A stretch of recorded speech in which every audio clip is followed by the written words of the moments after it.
Network News.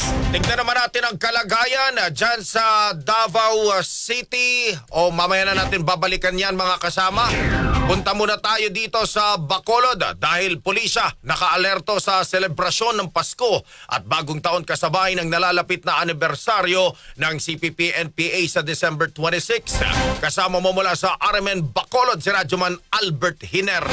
RMN Live Report. Maliban sa selebrasyon ng Pasko at bagong taon, naka-alerto na rin ang Bacolod City Police Office sa nalalapit na anibersaryo ng Communist Party of the Philippines New People's Army sa Disyembre 26. Ayon sa Bacolod City Police Director Police Colonel Joristy Coronica, kahit na highly organized city ang lungsod, hindi pwede maging kampante ang maturidad laban sa posibleng gagawin ng mga rebelde. Sa ngayon, ayon sa kanya, umabot sa halos 12 oras ang duty ng mga pulis para siguruhin na maging mapayapa ang selebrasyon ng holiday season sa lungsod. Inutusan naman ni Coronica ang mga police station commanders na paigtingin pa ang police visibility para maiwasan ang mga kaso katulad ng hold-ups at pickpocketing incidents lalot na sa mga matataong lugar. Kasama mo sa RMN DYHB Bacolod, Radyoman Albert Hiner. Tatak ka naman. RMN Network News.